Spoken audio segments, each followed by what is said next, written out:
Hello, everyone. Welcome back to what we're calling part two of our live Q&A today. For some reason, the live stream dropped, which has been something that has not happened in probably 2 years. So that was very unusual, and my apologies. We're going to wait a little bit for people to realize, hey, Mark and Alicia are back up live. And I'm not sure how well this will work. Technically, we've got about 15 more minutes to answer questions and share insight and things like that. But yeah, we were in the middle of answering some questions. So my apologies to everyone who was wondering what the heck happened to us, and then we disappeared. So I don't know. Yeah, I'm not sure exactly what happened, but now we've got we've got some people that are happy that we're back. That's great, Daniela. Good to see you too. So yeah, those of you who didn't get your questions answered, I had a whole bunch of good ones queued up, and they all disappear when I have to restart the feed. So just go ahead and just repost. Yes, Danielle, it was very unusual, and this happens with technology, and that's okay.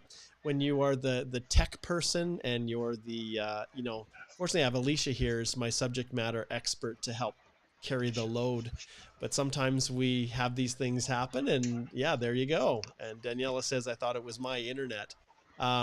And then Hadar says, hello from Baghdad. Hello, Hadar. It's great. All right. Well, yeah, go ahead if you want to reintroduce yourselves, but by all means, go and post questions that you have back into the queue. And we'll wait just a couple more minutes for a few more people to reconnect. But some people we may just have lost them, and that's okay. That is fine. We got through a lot of good material this today. And like I said, Alicia and I are going to be releasing a brand new episode on the Canadian Immigration Podcast, as well as here on the YouTube channel. I'm probably going to try to get it out here this afternoon, which is all about the future of immigration 2024. And it's to a large extent based on the most recent speaking announcement that the minister had indicated. Let's try and get that off of there.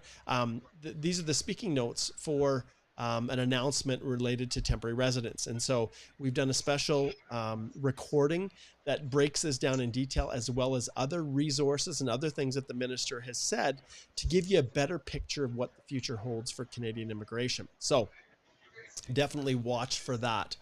Okay, here's another question that I know we covered a little bit in the other one, but Hadar says, do you think CRS will drop to 400s in the coming months? Alicia, do you want to answer that one very quickly?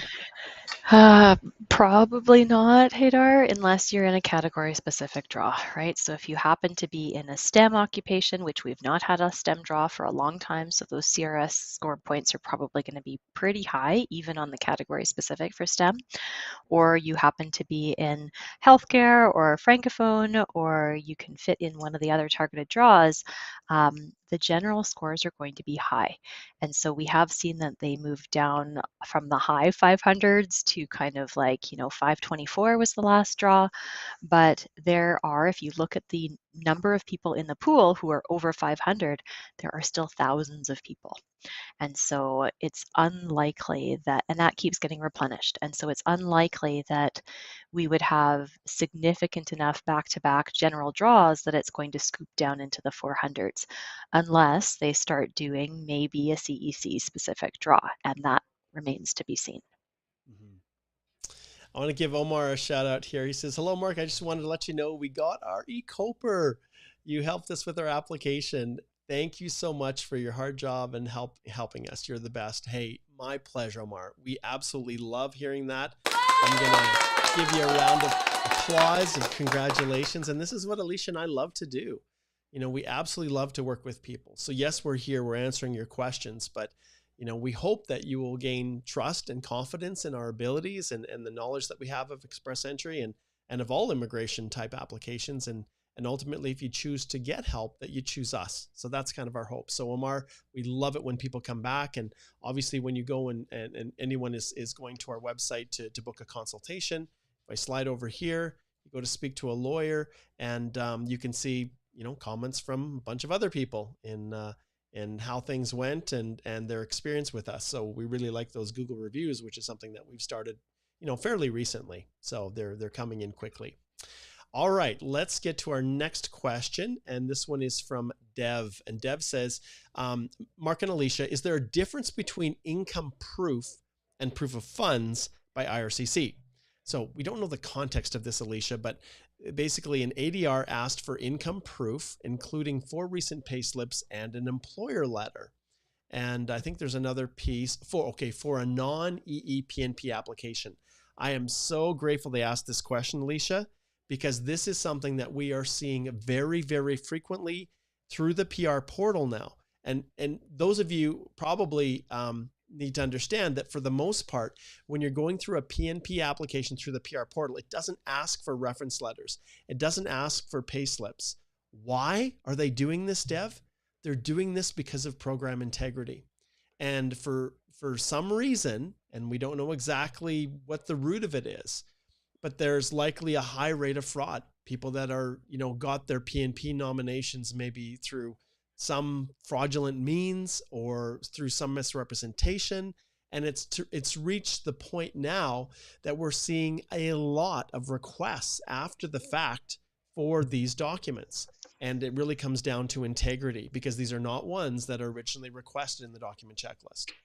Yeah, and I'll add to that. I'll tell a little story from one of the consults that I had recently, and I'm no names, and I'm not going to provide any identifiable information, but some of the PNP programs require that if you are using an immigration consultant, so not a lawyer, Mark and I are lawyers, we had to go to university for 7 years plus a year of articling, but immigration consultants do not. And there are people who are unregulated agents who are operating in provinces illegally. And so, for example, in the province of Saskatchewan, if you are not dealing with an immigration lawyer, if you have hired an immigration consultant, it must be not only federally a regulated immigration consultant with an active membership, but that immigration consultant, specifically for some of the provinces, has to go and get proper licensing for the province.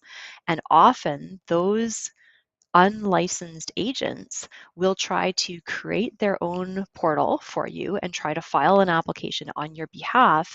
And they won't necessarily even tell you that there's a screen on the Saskatchewan Immigration Nomination Program page that says, do you have a consultant? It's an offense, or you can be kicked out of the program if you fail to answer this question properly. And so I had a consult with somebody who is now facing probable or possible issues for any sort of other PNP application because of what happened with an unregulated consultant through one of the provinces.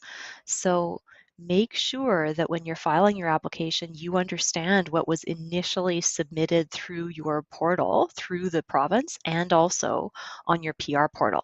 So if you didn't do it and you are using an unlicensed consultant, that can very well be an issue. And as soon as you get an additional document request, alarm bells should be going off in your head that there's some reason that they have concerns about your application, and take it very, very seriously and do a very good job of making sure what was initially submitted through the PNP portal, what did you submit in your PR portal, and why are they questioning it? And this is a reality, you guys. When you choose to use people who are not properly authorized, you expose yourself to a whole host of problems. The very least of which is illegality for paying someone to help you that is not properly authorized. The more likely issue is that things are done improperly and your whole plan, your whole immigration future is destroyed. So please, please tread cautiously. All right, Danielle says, for express entry, can background checks be done before a medical being asked? Is a medical exam mandatory for everyone? Mm-hmm. And so, yeah, so express entry, they just recently sent out another notice, Mark, that I saw saying, we've changed our policy. You don't always have to have a medical exam up front, but of course, when you do your EAPR, it still says, you have to upload something saying IRCC's policy is that we don't have to provide medicals up front.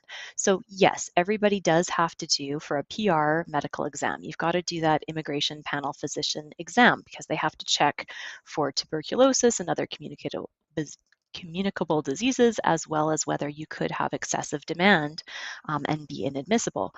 But it could be that they just start doing their background and security check clearances before they happen to get the medical on file. So their order is up to them. All right, Clement says, I'm currently studying a postgraduate program and will be completing in August. I've secured a letter of acceptance for a master's program in September. Do I need an attestation letter? Mm-hmm.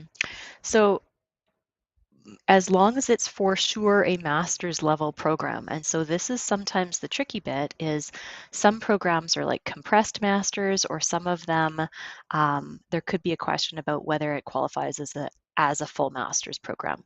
But immigration has said if it is a master's program, you should not need those provincial attestation letters. All right, Javon, we'll give him a little shout out. He says, thanks for the French advice. I'm an outland applicant with a master's degree and under 30 studying French. So that's why I asked the question for 2 years' time. Fingers crossed. Right there, my friend. Fingers crossed. Javon had asked whether it was worth it to study French, given the fact that it can often take up to 2 years to really develop that NCLC level 7, where you get those big bonus points. And we'd indicated to Javon that, hey, there's a number of practical reasons why it would be beneficial to develop another language, the least of which is to make you more competitive for immigration to Canada. So it could open up doors for you for other purposes, employment or immigration to other countries. So we don't know what the future holds in 2 years from now, but both Alicia and I are pretty much on side that if you've got the time, the resources to do it, it doesn't hurt, because there's nothing worse than looking back 2 years from now, being in the exact same situation you are, except maybe 2 years older, and then still see your buddies who did take the time to learn French, who now have pathways forward. But qualification, that's as of today. And when Alicia and I look into our crystal ball, we can't see 2 years from now what's going to happen. And so anything could change. We could have a government change. They could change policies, like who knows. But when it comes to French, there are some pretty solid bilateral agreements, and that the federal government has with smaller francophone communities outside of Quebec, and just general provisions that Canada has to ensure the future of the bilingual nature of our country. So we suspect it's going to be pretty solid, and I'd be surprised if it's gone. But to what extent it's going to continue to benefit through express entry, well, we'll have to see. Yeah. All right, Alicia, when are STEM draws going to start again?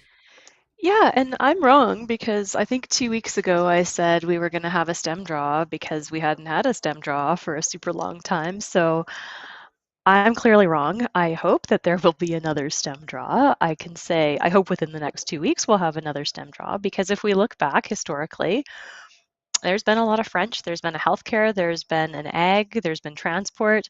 We've not had a STEM since December 8th, 2023. So that was a fairly large draw. We had 6,000 applicants, almost 5,900.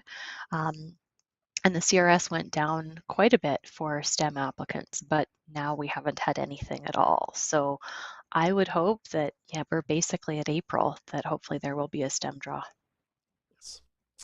All right. Okay. Tom Davis says, hey, Mark and Alicia, watching from Brockville, Ontario. Speaking of the C11, can you help define how it can be considered self-employment or not self-employment? Internet has been unreliable. So this one, Tom, I'll jump in and say, look, you really need to book a consult. The reason that the internet has been unreliable is because this is a very, very specialized type of program, and there's a ton of misinformation on it. There's, people who've, well, it's just wrong, right? And the IRCC program delivery instructions are quite narrow on how they describe this type of a work permit application.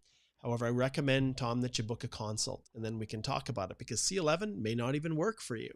So yeah, as far as self-employment or not self-employment, the C11 is used quite broadly for a number of different types of work permits. And so I recommend that we just have you book a consult, and then we can talk about the ins and outs of it. We're just about out of time here, so there's not enough to dive in, and really it probably should be a separate video in and of itself. Okay, here's one, Alicia, for someone in Alberta. They're awaiting a nomination under the Alberta Advantage Immigration Program, the Rural Renewal Stream. Postgrad will expire in May. My employer is working on an LMIA. Once they get the submission number, can I apply for a work permit along with my spouse? So I can tell you, Vita, that I have been forced, without an option, to do that for 2 previous clients, but I've explained to them very clearly that there is absolutely no guarantee that IRCC will allow that work permit to go forward. In fact, we've seen some of our colleagues who've had work permits refused because the LMIA was not yet approved. And right now, Alicia, processing times are, we talked about this in the previous part 1 of this live, the LMIA processing times are quite lengthy. And if the LMIA is not approved and the officer goes to look at the work permit, they're under no obligation to hold it. They may choose to, but realistically, they're probably not going to, at least what we've seen now, unless you've got a really good head start on that LMIA. Yeah, and unfortunately, Vita, Alberta is pretty ruthless on Yep. people's work permits expiring. And so if your work permit expires, they're pretty ruthless in kicking you out of that application stream if you no longer, and it's all over their website. It says, if you can't maintain your work permit status, too bad for you. So they're pretty lacking in compassion in that area. Yeah. And so realistically, and this is what we advise a lot of our employers, as well as our temporary foreign workers, you need to start thinking about this stuff long in advance. Even if you think that the nomination is going to come through from the province of Alberta, you never want to wait and take a chance. You want to start the LMIA process. And we've talked a little bit, and this is part 2 of our live Q&A today because our stream dropped. But in part 1, if you're just tuning in now, Alicia and I did a presentation. We were going to release a separate video on the future of immigration 2024 on the YouTube channel. So watch for that. Make sure if you haven't subscribed to our channel that you definitely subscribe so that you get notified when we go live, because if our stream drops, you will also get notified when we restart it like we have right now. So make sure that if you haven't done that, that you do that. But yeah, the future of LMIAs, we've got a whole series of podcast episodes on the Canadian Immigration Podcast. And when it comes to LMIAs in general, it's all about doing it well in advance. So you're not in a situation where you run out of time and then the province of Alberta says, hey, we're not going to continue because you can't prove that you can economically establish yourself in the province because your work permit has expired, and they don't accept maintained or implied status as a work permit status. All right. 2 last questions we'll wrap up with. Shalia says, hey, Mark and Alicia, my question is an ECA required for creating an express entry profile if you have a Canadian degree in one of the provinces like Alberta? Thanks a lot. Mm-hmm. So if you're meeting your minimum eligibility, you've got your language test results and you've got your Canadian degree, then you can say, hey, I'm hopefully meeting your minimum eligibility pass points. So keep in mind, you've got to hit those 67 points for your pass mark. And then as long as you can do that, then you can say, all right, now we can assess my CRS eligibility. All right. And then the last one today, Shirley says, hey, Mark and Alicia, if I work with a Quebec employer on a payroll remotely and I live in Toronto, would that count as Canadian experience? There is no cut and dried, yes, this is, or no, this isn't. It really depends on what kind of argument you can pitch, but understand there is risk, because if you have a employer who's a Quebec-based employer and the payroll is coming from Quebec and the work that you're doing is tied to clients in Quebec, to a Quebec office, even if you're sitting in Toronto, the immigration officer can look at that and say, this is all Quebec-based work, and you have an intent to continue to live in Quebec rather than outside of Quebec. And so there's definite risk on this. It can count as Canadian experience, but you want to talk about what your intent is going to be to make sure you qualify for express entry to land somewhere outside of Quebec. Yeah. And I'm glad Alicia brought that up. So if we were just, I don't know, your buddy on the internet and not immigration lawyers, Alicia would start off with, yeah, you can count it. And that would be the answer. And then they're gone and you say, great, it works. But what we do as immigration lawyers is look at the big picture. And sure, you could be working remotely. Are you on an LMIA based work permit, right? Is there problems with that? Are you actually working outside the confines of your permit because you're not in Quebec? Is there issues with that? Is there problems, like Alicia said, with being able to demonstrate an intention to reside outside Quebec? Well, maybe an officer is going to say, well, you're living outside and there's no technical restriction on working for a Quebec employer remotely. as long as you have an intention to reside outside of Quebec. But an officer could look through other things and say, this doesn't pass the smell test. And, we have questions, that as soon as Shirley gets her PR, she's going to go directly to Quebec, right? So those are all issues that come into play that we always address the big picture as immigration lawyers. And that's why it's so important for us not to give legal advice in these live streams, because, well, we don't have all the facts and we don't know all of your situation.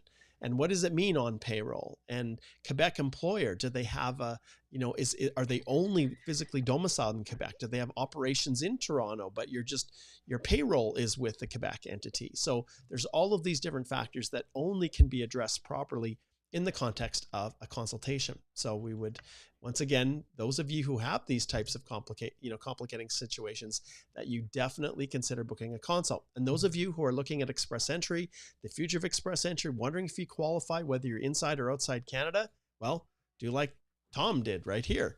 He says, thanks, Mark. See you at the EE Masterclass. Tom subscribed to the express entry, and actually there's nothing in the description for this because I just had to do it very quickly to go live. But all you have to do is go to the Canadian Immigration Institute, and right here you can see we have our immigration courses right there. And as you scroll down to the actual explore the courses, you can see it's right here. Now it says March 20th. It's actually 2 weeks from March 20th. So what is that, Alicia? Next week, March, April. First week of April. Yeah, the Wednesday for April. We're going to do it every 2 weeks. So it should be the 3rd. There April we go. 3rd. So the 3rd should be the day. I'm looking on my calendar here. All right. So definitely, Mark, if you haven't had a chance to do that. Yeah, go ahead, Alicia. I just had one last question. So with respect to that last question, there might be issues with authorization to work properly, because some companies try to skirt the rules. And if you're working in the province of Quebec, there's provincial authorizations that you need for the province of Quebec. And I just wanted to briefly touch on, there's a question here from Mayank Sharma about working as a postdoc on a current work permit, but then trying to apply for PR on a different NOC. And Mayank, please book a consult, reach out and talk to us, because I've had other people who are on postdocs where they're working for a Canadian employer on a postdoc, they're working for a hospital or a teaching institution, and the job duties are usually very specific on a postdoc. And if you want to recharacterize your job as a different job when you go to file your express entry, that is a very dangerous thing, because immigration can say you're not working within the confines of your work permit right now if you try to change your job duties. So there's a lot of moving parts on this. Please make sure that you reach out and talk to us specifically. Indeed. All right, that wraps up the Canadian Immigration Live Q&A Part 2 after our very rude failing of the live stream feed, which I have to see if I can figure that out. But hey, I'm the host and the creator and the technical person and the graphics and visual and everything else. And when you wear all those hats, you're a master of none of them. So that's why I've got Alicia here, who's the master of the content that we're sharing with you guys. All right. Now remember, the YouTube channel, our healthylaw.com website is full of information to help you and direct you. The Canadian Immigration Institute, this channel, and all of our course offerings. We are actually in the process of building out a new LMIA course because there's such a high demand for it. That's where the future is going for individuals who do not see a PR pathway and their employers want to keep them. It's that. So we're creating the LMIA course, a very comprehensive course. It'll be one of a kind, nothing like it out there in internet land. And we just encourage you to watch for that. All right. And Palak says here, thanks for answering my questions in last session. You both are doing a great job. Thank you. Really appreciate it. And Camby says, I got my COPR. If I do a soft landing, I'll be liable for taxes. We'll save that one for another one, Camby. All right. Thanks, guys. Take care, and we wish you guys all the best as you're navigating this crazy world that we call Canadian immigration. See you later.